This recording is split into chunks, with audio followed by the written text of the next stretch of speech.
Hola, estimadas amigas y amigos del Portal del Villegas, buenas tardes o buenas noches, según el caso.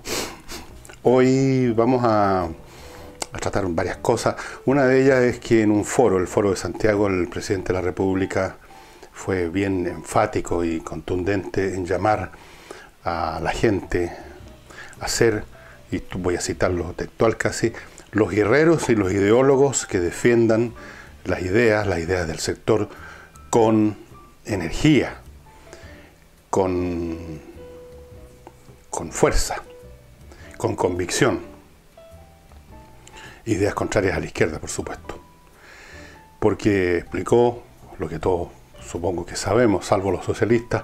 El socialismo, cualquiera que sea su nombre, ha fracasado en todas partes, lo hemos visto en el pasado, lo vemos en el presente y lo veremos siempre. Porque su mecánica inevitablemente conduce a eso. Y quiso hacer entonces de este Foro de Santiago a la antípoda, podríamos decir, del llamado, el infamoso Foro de Sao Paulo, que fue una especie de fiesta de los vampiros del marxismo. Se celebró hace unos años, se reunió ahí la izquierda, amparada en el Partido Comunista Cubano y otras organizaciones sectarias de ese tipo, y planearon cómo conquistar una vez más, a los pueblos latinoamericanos.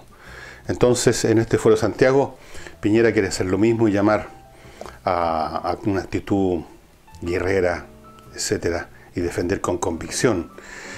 Convicción que falta bastante en mucha gente que vemos dentro del propio gobierno de Piñera, dicho sea de paso, porque cuando uno escucha y ve lo que dicen algunos, y especialmente algunas de sus miembros, que andan poniéndole caritas al progresismo, uno no ve mucha convicción de nada.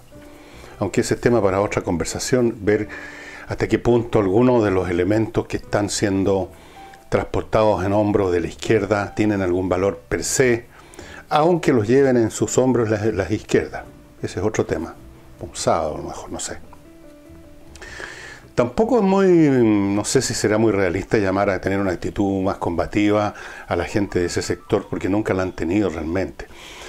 Cuando se sienten ya arrinconados, a medias arrinconar están ahora, pero cuando se sienten realmente arrinconados, cuando ya en verdad están siguiendo el Estado, el consejo de Alejandro Guillén, les están metiendo la mano al bolsillo, y no solo en el bolsillo.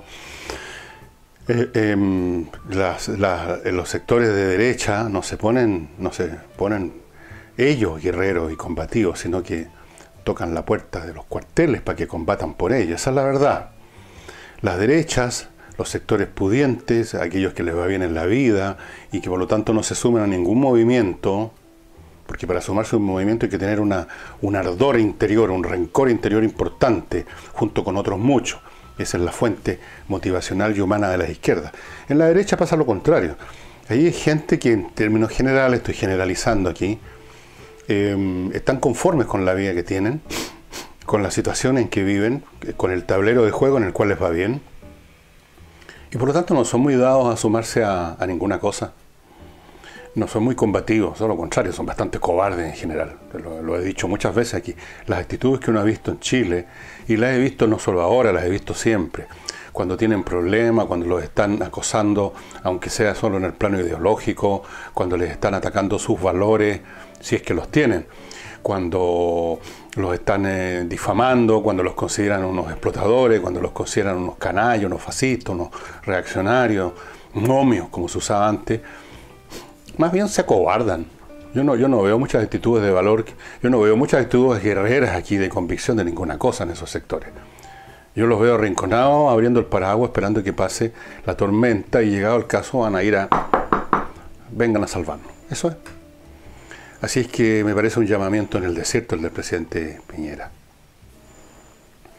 Ahora, si piensa él que va a poder algún día ideológicamente se va a poder derrotar a la izquierda, está sumamente equivocado. Porque la viabilidad, la permanente vida, el hecho que una y otra vez las izquierdas levantan cabeza, a pesar de lo ruinoso que son sus experiencias, se basa en un hecho muy sencillo que no lo va a cambiar Piñera.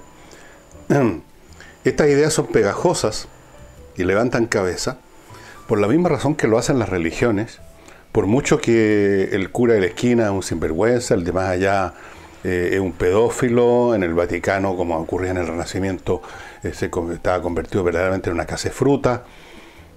Da lo mismo, la promesa básica de una religión, de una secta, es lo que importa. Y la promesa básica de la secta de izquierda es que las masas, que son siempre mayoritarias, no olvidemos nunca ese detalle, van a vivir de ahora en adelante con maná caído del cielo, sin mayor esfuerzo, sin que estén entregándose desiguales porciones de los bienes de esta tierra por las distintas capacidades inevitables que hay entre los seres humanos, además dándoseles el gusto del gran día de la venganza contra los de arriba, colgarlos, como decía la Biblia, los ricos no llegarán al cielo, sería más fácil que pasara un camello por el ojo de una aguja. Hay permanentemente, si ustedes examinan el cuerpo doctrinario de los llamamientos religiosos o políticos, van a encontrar el mismo elemento de rencor enfocado contra los de arriba que los han estado zapateando durante toda la vida. El día de la cuenta, de la gran cuenta, el día de la guillotina, el día de Dios mandando a los ricos al infierno, ese día lo esperan las masas. Esperan además que se les prometa el paraíso, en este caso el paraíso comunista. Bueno, todas esas ofertas, esos ofertones, son muy atractivos para las masas y siempre lo han sido. Porque la historia humana está constituida sobre la base de la desigualdad, por muchas razones que son inevitables y que son incluso justas, muchas veces. Porque el que más hace, más sabe, más puede, es más inteligente, o es más vigoroso, o es más energético, acumula más. Y esa acumulación por sí misma comienza a acumular más. Y se comienzan a generar diferencias que se traspasan a la familia, a clanes, a grupos completos. Y con el paso del tiempo, incluso si parten en las mismas condiciones, como más o menos partió la historia humana, con comunidades primitivas donde, dada la pobreza absoluta, estaban todos en la misma situación, todos recolectando frutos caídos de los árboles, todas las historias, los ciclos históricos pueden empezar con la más absoluta igualdad y terminan con la desigualdad.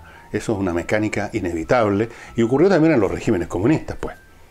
Si en la Unión Soviética no existía esa igualdad que predican con los ojos en blanco de los púlpitos, cuando no están en el poder, no solamente no había igualdad, sino que los de arriba eran más que simplemente un agregado estadístico de los que están arriba. Era una casta con derechos distintos a los demás. Era lo que se llamaba la nomenclatura. Ellos podían viajar, los demás ciudadanos no. Ellos podían ir a tiendas especiales, se llamaban las diplotiendas, donde también iban los diplomáticos. Por eso se llamaban así.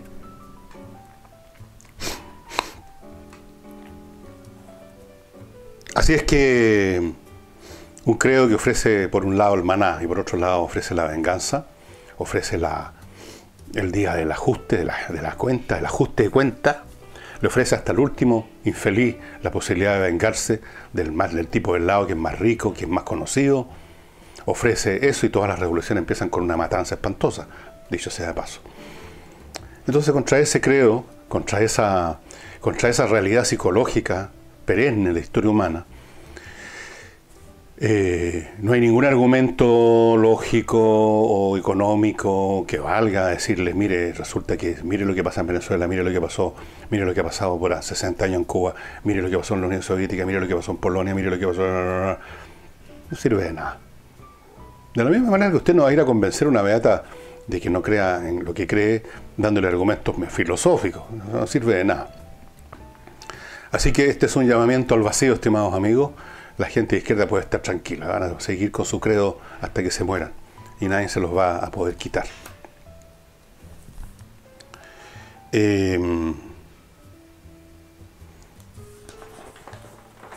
Pasando brevemente a Venezuela, hubo una cierta novedad, porque ayer o anteayer me parece, las fuerzas de seguridad del régimen tomaron detenido, se llevaron a un personaje del círculo de Guaidó,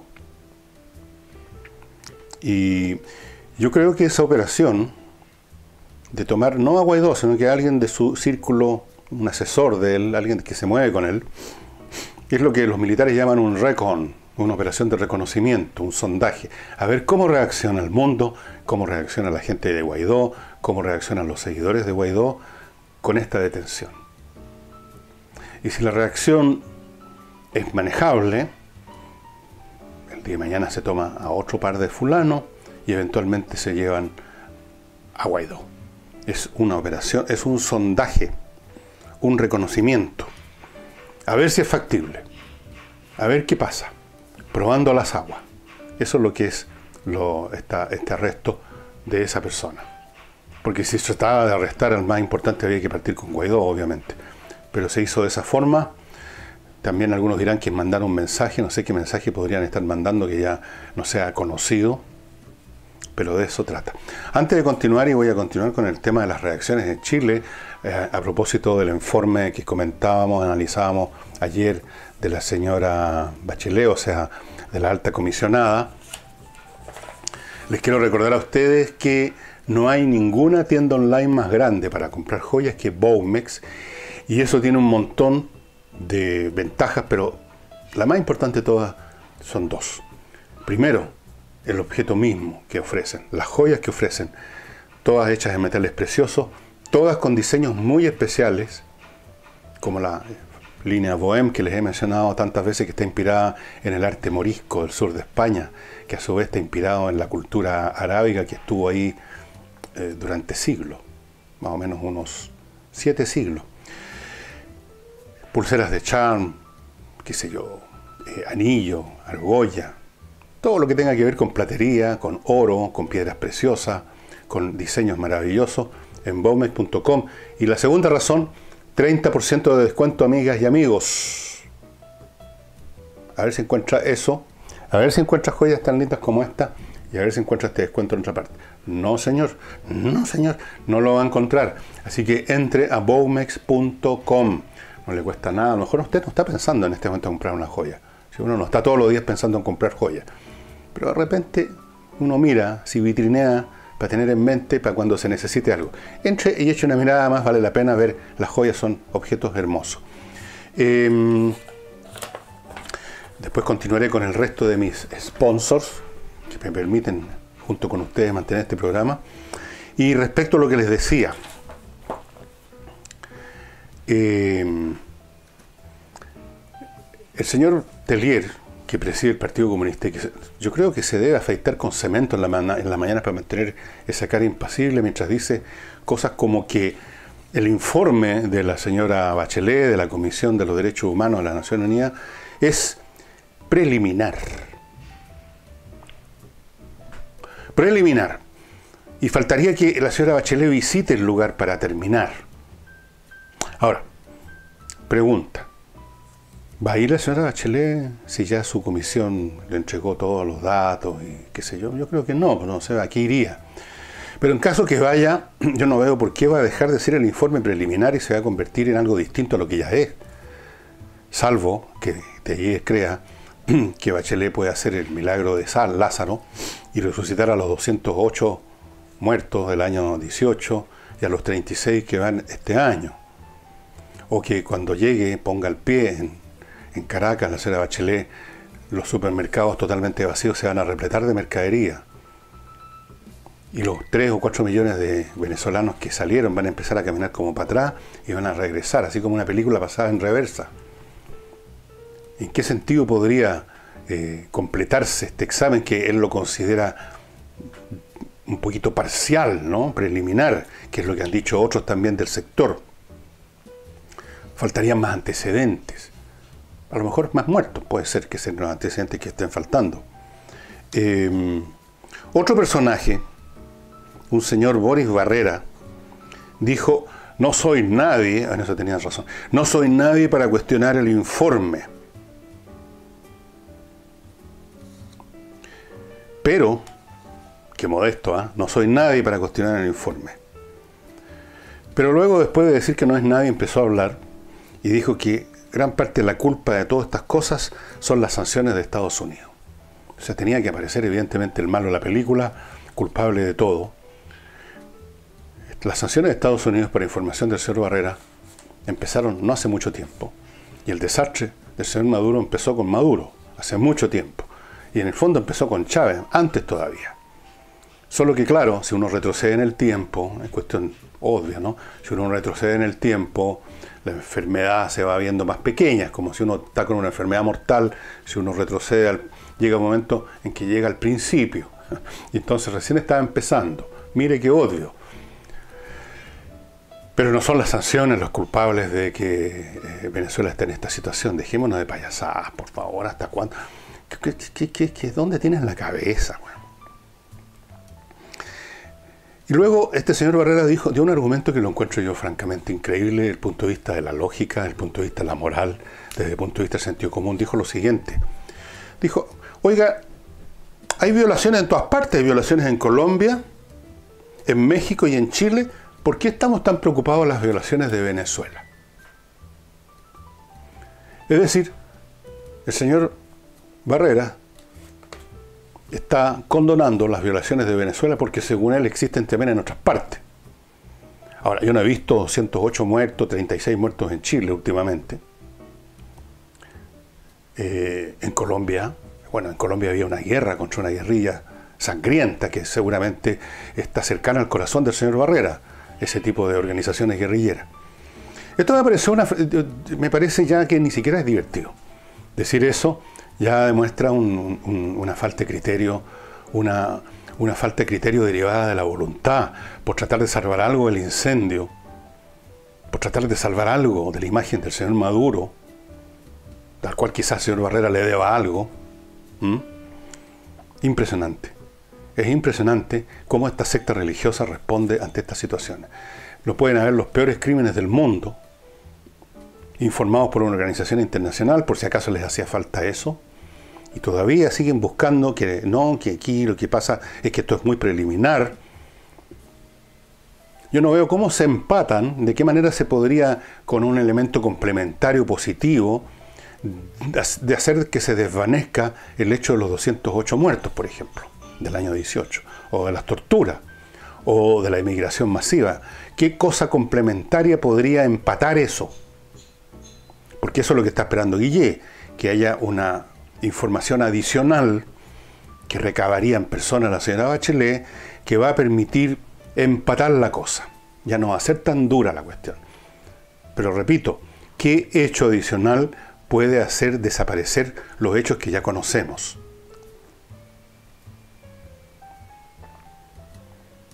Bueno, no tiene remedio. De ese sector, hasta el momento la única persona que por lo menos ha salido en la prensa haciendo una declaración honesta y decente es doña Carmen Herbst, que me entiendo que es comunista, pero dijo por lo menos que ella no puede dar una opinión distinta a la que da el informe. Carmen Herbst, yo no la conozco personalmente,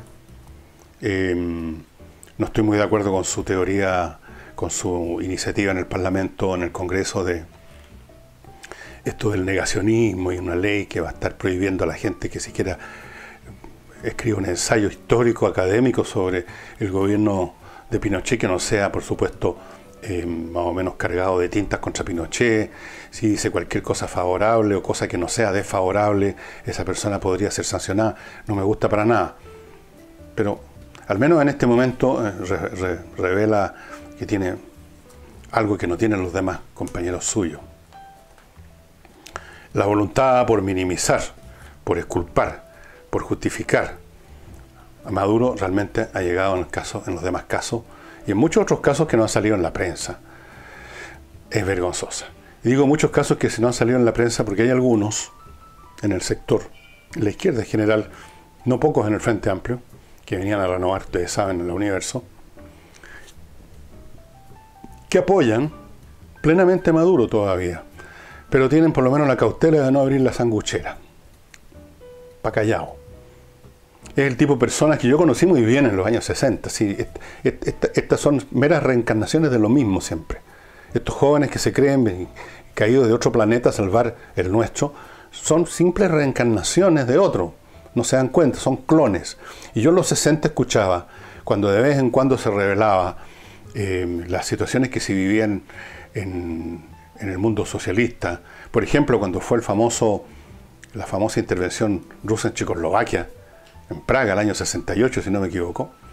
Yo los escuchaba y no negaban la situación, pero la justificaban diciendo, bueno, son cosas que son necesarias, compañero, o aquí hubo un error, compañero, o en realidad la anduvo cagando Brezhnev, o quien fuera, que estaba en ese momento a cargo del buque. No era Brezhnev. Sí, creo que sí, era Brezhnev, pero da lo mismo quien fuera.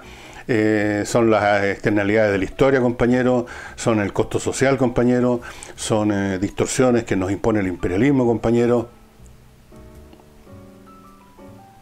Pero de todas maneras se perdonaba y se justificaba porque todos esos procesos, por distorsionados que aparecieran en el presente a nosotros, los ingenuos burgueses, pequeños burgueses, eran parte de un camino que conducía al futuro de la humanidad. Y ustedes pueden escuchar los mismos argumentos, si ustedes tienen paciencia y revisan la historia de la iglesia, de la cristiandad me refiero, y ustedes se remontan al siglo XIV o XV, cuando ya empezó la gente a rezongar por las prácticas de la iglesia. Ustedes van a encontrar en los defensores, en los apologistas de la iglesia, exactamente los mismos argumentos. Sí, la iglesia ha cometido pecados porque somos humanos, pero sigue siendo el camino a la salvación.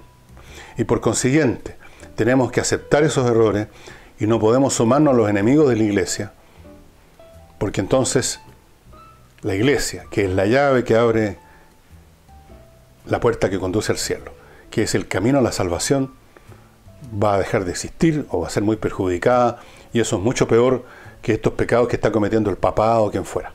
Esos eran los argumentos. Yo les sugiero que ustedes lean. Hay una historia de la cristiandad del señor Jules Norvich, que les recomiendo mucho. Este es un historiador del cual creo que les he mostrado alguna vez un libro. Ustedes van a encontrar los mismos argumentos. El creyente sigue creyendo, no importa qué pase, porque su creencia consiste en tener planteado en su mente una meta final de verdad, de belleza y de bondad absoluta, que lo justifica todo e incluso lo exige todo, incluyendo los crímenes. Son parte del costo del camino que conduce a ese cielo. Y por tanto, si existe un Maduro que deja la crema, si existe un Stalin que mata 30, 40, 50 millones de soviéticos, de rusos, si existe un Noriega, si existe un Chávez, si existen hechos como los que ocurrieron en Pol Pot, en Camboya, si existe un Mao Zedong, cuyos programas mataron a millones de personas de hambruna. Todo eso es muy lamentable, compañeros, pero es parte de la ruta que conduce a la felicidad universal de la humanidad. Y cuando está en juego la humanidad con sus infinitas generaciones del futuro, ¿qué importan 60 millones de muertos? ¿Qué importan 208 muertos en Venezuela? ¿Qué importa nada, compañeros? Si eso no es nada. Piensen grande. Bueno, esos argumentos, yo no crean que estoy bromeando, esos argumentos los escuché millones de veces. Cada vez que se planteaban esta discusión en la universidad con el tema, en esa época, de la invasión de los rusos en Checoslovaquia, eran estos argumentos que les estoy dando aquí. Y les cuento ahora rápidamente de Climo. Ya saben, estos aparatos a mi izquierda es lo mejor desde el punto de vista tecnológico. No solo le dan calor o frío, lo que usted quiera, la temperatura que usted quiera, con la velocidad que usted quiera, con la intensidad que quiera, más fuerte, más despacio, suavecito, sin ruido. No solo filtran el aire a la pasada, no solo gastan muy poca electricidad, no solo todo eso, sino que además usted no tiene que hacer una inversión millonaria. Usted arrienda este servicio por 25.990 al mes, por equipo, tarifa plana, si lo tiene prendido todo el día, todos los días, igual, 25.990. Es el sistema más avanzado que existe y por eso ganaron un premio el año pasado. Un premio de innovación mundial. Mundial. Una empresa chilena. Así es que póngase ya en contacto con Climo en miclimo.com. Miclimo, no Climo solo. miclimo.com y solicite la visita de la gente de Climo, obviamente. Y si usted está a cargo de una empresa, ya sea que la está iniciando, o es una empresa que ya lleva tiempo funcionando, quizás mucho tiempo, ya sea una empresa muy pequeña o muy grande, ya sea una empresa que apenas existe en el papel porque usted la está recién iniciando. En todos los casos usted ya se topó o se va a topar con el problema administrativo, de la gestión, del dinero, el pago de impuestos, las platas que van para allá, para acá, contabilidades, auditorías, gestión administrativa. Esa es la parte más camote de una empresa. No puede usted simplemente fabricar un producto o entregar un servicio. Tiene que armar toda esta máquina administrativa y ahí están los problemas. Las administraciones suelen ser ineficientes. Se mantienen en el tiempo por inercia, pero están llenas de ineficiencia. Controller es la respuesta a sus problemas actuales o futuros. Controller es una empresa formada por una serie de expertos en el área de la auditoría y la contabilidad que trabajaron por muchos años, 20 años, en empresas de gran tamaño internacional y nacional, se juntaron para formar su propia empresa que es Controller y entregan este servicio a todas las empresas, desde las que están empezando hasta las más grandes. El servicio de revisar cómo está funcionando su administración, optimizarla, hacerse cargo de todos estos elementos de contabilidad, de auditoría, etcétera, en una atención de boutique y sacarle a usted un tremendo peso de encima. Fíjese que lo primero que ellos hacen cuando usted los contrata es hacer una evaluación general gratuita de cómo está funcionando su administración y darle recomendaciones para ponerla a punto. Controller le resuelve todos estos problemas. Ojo que viene abril, el mes de los impuestos, y hoy en día pagar impuestos es una complicación más o menos como el laberinto. Es un verdadero laberinto. Controller, estimados amigos. Ahí está la dirección para que se pongan en contacto. controllerspa.cl. Hay otros elementos para ponerse en contacto. Sáquese ese peso de encima, páseselo a Controller para que le maneje estas cosas mucho, pero mucho mejor. Una vez más, no mire la hora. Siempre se me olvida alguna cosa. Y solamente puedo agregar que la cosa del Brexit, la Unión Europea aceptó postergar un poco la fecha de salida, que era el 29 de este mes, pero estas son las condiciones. Si el Parlamento británico acepta en una tercera votación, por Dios que porfía a la señora May, pero tiene sus razones ella, si acepta finalmente el acuerdo que ella ya tenía armado con la Unión Europea, en ese caso, dice la Unión Europea, les vamos a dar plazo hasta el 22 de mayo para que arreglen la legislación interna propia del Reino Unido, para hacer funcionar, para ponerla a punto con el acuerdo con Europa. Hasta el 22 de mayo, si aceptan el acuerdo de la May. Si no lo aceptan, tienen plazo solo hasta el 12 de abril, o sea, poco más de una semana, para hacer alguna cosa que no sé cuál podría ser, para resolver algo. Y eso es todo. Pero agregaron una frase muy significativa, dijeron, podría haber un plazo mucho más largo si el Reino Unido se decide por un bigger rethink, dijeron, o repensar en grande el asunto. Y la única forma de repensar en grande el Brexit es torpedear el Brexit. Yo no veo qué otra significación puede dársele a esta expresión bigger rethink. Es decir, si el pueblo, si se dan las condiciones que están medias moribundas, si no muertas, si se dan las condiciones en el Parlamento en que ya está saliendo y pasando cualquier cosa ahí, para darle otra vez al pueblo británico la oportunidad, que yo creo que muchos británicos la quieren, de votar de nuevo, ahora a sabiendas de qué se trata el asunto, cosa que no ocurría hace 2 años atrás. Bueno, eso sería un bigger rethink.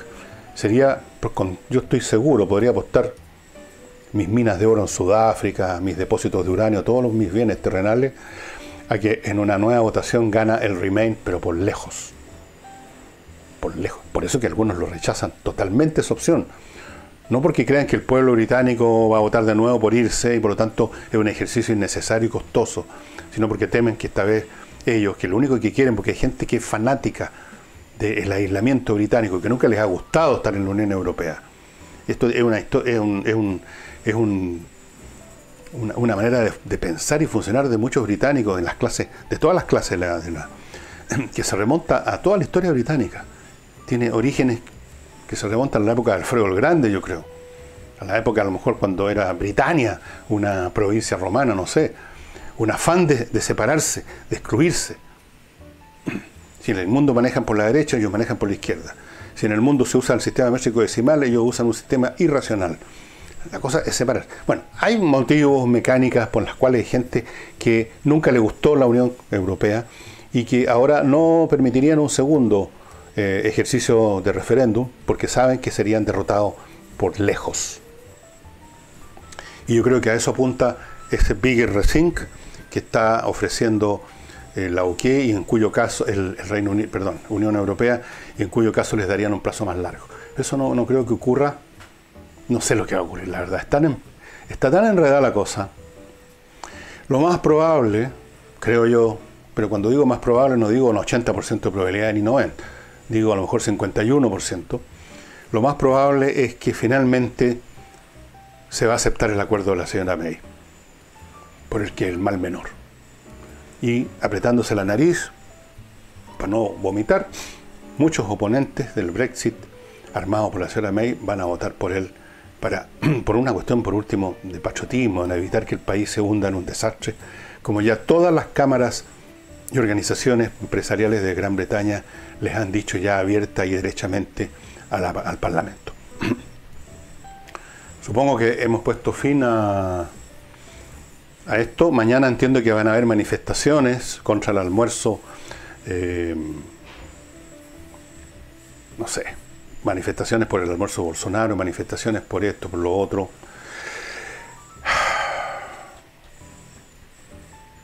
¿Qué más se puede decir, no? En cuanto al nivel mental de los que proponen. Alguien propuso, fíjese, que declararan persona no grata a Bolsonaro. Sectores que para ellos no es grato Bolsonaro, entonces piensan que todo el país tiene que declararlo persona no grata. El Estado chileno tendría que declararlo persona no grata. El Congreso, alguien tendría que declararlo persona no grata. Hasta ese extremo llega la inteligencia deslumbrante de algunos sectores. Y mañana vamos entonces a un sábado cultural. No sé exactamente todavía qué les voy a ofrecer para entretenerlos un poco. Ya voy a pensarlo en el curso de hoy viernes. Muchas gracias por su atención y hasta mañana.